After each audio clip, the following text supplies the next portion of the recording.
I want you to picture, just for a second, the most stressful moment of your week. Okay. Maybe it was a notification on your phone or a comment from a coworker that just got under your skin. Or just that general low-level hum, the static. Yes, that static that never seems to turn off. You know that feeling, right? We all know that feeling. It's sort of the background noise of modern life. We've just accepted it as normal. Exactly. Now, what if someone told you that the noise, it isn't actually coming from the world around you? Not the phone, not the coworker. Not any of it. Imagine they told you that heaven, that place of perfect peace, isn't a destination you go to when you die. It's a frequency. A frequency you can tune into. Right now, sitting in traffic, if you just know how to adjust the dial. It sounds like a nice idea for a bumper sticker, but, I mean, when you actually try to do it, it feels impossible. It does. But that is the radical premise we're testing today. We are doing a deep dive into James Allen. Right, and most people know him as a man thinketh guy, the grandfather of self-help. The primer. As a Man Thinketh is the primer. It's Introduction to Thought 101. But today we're looking at something much more advanced. Definitely more advanced. We're dissecting part 2 of his 1903 book, All These Things Added, specifically the text called The Heavenly Life. And having read this, I think it's fair to say this is not just positive thinking. This is, it's like a demolition manual for the ego. That is a great way to put it, a demolition manual. It feels completely different. It is.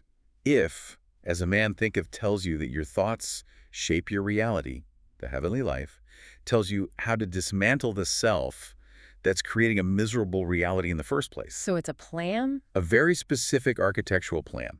10 chapters, or steps, to move from a life of turmoil to what he calls the divine center. The divine center. That's our destination today. And I have to warn you, some of this is going to sound completely backward. He talks about meekness and surrender as if they're weapons. It's incredibly counterintuitive, but once you understand the mechanics of what he's proposing, it's hard to argue with the logic. So where does he start? He starts with a very spatial metaphor, a bit like geometry, actually. Right, the geography of the soul. The circumference versus the center. He does. It's the image of a spinning wheel. Think about the physics of a wheel for a second. Where is the movement most violent? On the edge. The rim. Right, the circumference. Allen argues that humanity, for the most part, lives out there, on the circumference. Where the wheel hits the road. Exactly. It's where the friction is. He says this outer rim is made up of our clamors, our cravings, our intense desires, our sorrows. It's the animal and intellectual man, just constantly reacting to every bump in the road. That's such a vivid image for reaction mode. You get an email, you react. You see a headline, you react. You're spinning at 100 miles an hour because you're strapped to the rim. And you can't focus. It's all a blur. The faster the wheel spins, the more chaotic your life gets. The dizzier you become. You lose your bearings. But there's a part of the wheel that doesn't move. The hub. The divine center. He calls it the divine refuge. The point of stability. Yes. It's where the strength of the wheel comes from, but it's silent. And Allen's entire point is that the secret of the heavenly life isn't changing the road you're on. It's migrating your consciousness from the noisy rim to the silent hub. Okay. Which brings us to the biggest obstacle to getting to that hub. Time. Ah, yes. Time. My brain is almost never in the center because it's always time traveling. I'm replaying an argument from yesterday, or I'm simulating a disaster that might happen next week. And Allen identifies that as the primary shackle holding you to the circumference. This is where he introduces the eternal now. Which is a very popular concept today. Oh, yeah, but Allen was writing this in 1903. He argues that anxiety about the future and remorse over the past are, well, they're literally useless expenditures of energy. He has this beautiful phrase about the past. He says, for the person in the divine center, all his yesterdays are as the tide-washed and untrodden sands. Tide-washed. I love that. It implies a total reset, a cleansing. It's gone. It's gone. Allen is saying that if you are truly in the center, the sins and mistakes of the past have no mass. They don't exist in the present moment, unless you reach back, grab them, and drag them into the now. That's a freeing thought, but he's even harder on the future, isn't he? He attacks what I call the next year trap. Oh, he has zero patience for that. I'll be a better person once I get through this busy season. We all do it. I'll be more patient when this project is over. I'll be happy when I get that raise. Allen says, God does not do for man that which he is destined to accomplish for himself. That's a heavy line. It puts all the responsibility right back on us. It does. He's saying that waiting for a better time to be peaceful is a delusion. If you can't find peace in the chaos of the circumference, you won't find it anywhere else. So salvation, this heavenly life, it's only available right now. In the immediate now. Saying you'll be good tomorrow is, in Alan's view, just a sophisticated excuse to remain bad today. So practically speaking, moving to the center means brutally cutting off the past and future. It means realizing they are illusions. The only place you can actually act, the only place you can be, is right now. If you're washing dishes, you're just washing dishes. You're just there. You aren't reliving the argument from dinner. You aren't worrying about breakfast. You're just there. Okay, so we're trying to move to the center. We're trying to stay in the knack now. But then we run into the problem of complexity. Life feels incredibly complicated. Messy. Confusing. Right. But Alan claims this complexity is all in our heads. He calls it original simplicity.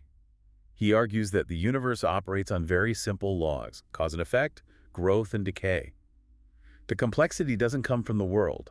It comes from our woven network of illusions. Woven network makes me think of a tangled ball of yarn. That's the ego. I mean, think about why a situation feels complicated. Usually it's because you're trying to protect your self-image, or you're trying to manipulate an outcome, or you're wondering what someone else thinks of you. You create a maze of self. A maze of self. And Alan says if you annihilate the personal I, that selfish, grasping part of you, the maze just vanishes. He uses a term here that sounds like something out of a video game. The Slayer of Illusions. It's a great title, isn't it? The good man is a slayer of illusions because he stops projecting his own desires onto reality. So when you stop seeking things for yourself... The fog lifts. You Okay. see things exactly as they are. You see that person yelling at you, not as a threat to your ego, but just as a person in pain. The complexity resolves into clarity. Which sounds liberating, but also really difficult. And this is where we have to talk about the tool he gives us to slay these illusions. There we go. This is the part that I think is the hardest sell for a modern audience. The chapter is called The Might of Meekness. I knew we'd get stuck here. Meekness. I mean, be honest. When you hear meek, what do you think? I think doormat. Pushover. Someone who gets eaten alive in a corporate boardroom. Exactly. In our culture, meekness is synonymous with weakness. But Alan is using the word in a very specific, almost classical sense. He redefines it not as passivity, but as concentrated power. He calls the meek man a strong athlete straining for the prize. An athlete. Hmm. That implies muscle, tension, effort. It's an active state. It is. Think about the conservation of energy. If someone insults you, what is the natural reaction? The snap back, defend myself, get angry, match their energy. And that takes energy. It's an explosion. You are leaking power. Alan argues that the person who snaps back is actually the weak one. They're a slave to impulse. They have no control. So meekness is the ability to absorb that energy. And ground it. And refuse to let it disturb your divine center. It's the strength of restraint, like a martial artist who doesn't flinch. It's the ability to remain immovable. Precisely. He talks about a spiritual exchange. You give up harshness, hatred, and selfish arguments. In exchange, you get gentleness, joy, and strength. You can't have both. You cannot have both. You can't keep your petty need to win the argument and also have the peace of the heavenly life. But what about toxic people? Alan touches on this. It's easy to be meek with a saint. But what if your boss is a tyrant? His advice is, well, he says we should rejoice. It's bold, isn't it? He says instead of complaining that you're surrounded by difficult people, you should be glad. Why? Because they're your gym equipment. They're the heavy weights. If everyone was nice to you, how would you ever develop the might of meekness? You'd be flabby, spiritually speaking. He has this paradox. In their strength they shall be weak, and in thy weakness thou shalt be strong. That sounds like something out of The Art of War. Break that down. The irritable person thinks they're strong because they can shout and intimidate. Alan says that is weakness. It's a loss of control. And your weakness. Your silence, your refusal to retaliate, that is superior strength. By refusing to engage, you break the cycle of causation. You stop the wheel from spinning. Exactly. You step off the wheel. You become untouchable. And that word untouchable leads right into the next section on the righteous man. Right. Alan promises this level of invulnerability that sounds like a superpower. He describes this person standing erect amid the storms of hate. Where no harmful shaft can reach him. It's like a warrior with a force field. But the mechanics are fascinating. He argues that we're only hurt by external things because there's something inside us that resonates with them. Like a receiver picking up a signal. Mm. Or, to use a different analogy, like Velcro. Velcro. Yes. If you have pride, an insult has something to stick to. If you have greed, a financial loss tears at you. The external event hooks into your internal sin or self. But if you remove the Velcro... If you remove the self-seeking, the insult just slides off. It has nowhere to land. So the force field isn't something you put up, it's something you take down. You take down the ego. Yes. Alan says the tyranny of circumstance is a myth. We think circumstances control us, but they only control the parts of us that are attached to them. If you have no desire for validation, an insult is just noise. Just sound waves in the air, you're free. And that leads to his definition of freedom, which, again, is so different from ours. We think of freedom as, I can do whatever I want. That's license. Alan distinguishes sharply between liberty and license. True freedom isn't the freedom to follow every impulse. It's the freedom from the impulse. Freedom from the tyranny of the flesh and intellect. It's the ability to not be jerked around by your own cravings. It's self-mastery. And it connects to loves, too. But not the Hallmark card version of love. No. He calls love the law of a life. It's not just an emotion. It's the operating system of the universe. To live in the heavenly life is to align yourself with that system. If you're operating out of hate or selfishness, you're essentially trying to run incompatible software. You're gonna crash. I want to jump to where he ties all these virtues together. Greatness, goodness, work. He uses a contrast that I really liked. The avalanche and the mountain. It's a study in power dynamics. The avalanche is noisy, destructive, terrifying. It commands attention. That's the worldly view of power. Force, dominance, look at me. But the mountain is silent. It doesn't move. It shelters the valley. It endures. Alan says true greatness is like the mountain. It's preservative, never destructive. It's the difference between a boss who yells and a leader who just is. Their presence changes the landscape without even trying. And that stillness translates into how they work. This was the part that really clicked for me. He brings up the lilies of the field analogy. They toil not, neither do they spin, which always sounded to me like, don't work. Right, but he isn't saying we should sit around and do nothing. He's talking about the quality of the work. The lilies grow without friction. Without waste action. I love that term. And what is waste action? It's anxiety, fear, second-guessing, arguing with yourself in the shower, replaying the meeting 3 times. That's all waste heat. It's energy that isn't going into the work. It's going into the ego. Heavenly work is efficient in the highest sense. When you remove the anxiety, you just do the work. You become a conduit for action. And finally, Alan brings it all home to the location of this heaven. Heaven is here. It is also everywhere. It's the Dorothy moment. You had the ruby slippers the whole time. But with a twist. He says it is only the sin-bound heart that cannot see it. He uses the metaphor of the shadow.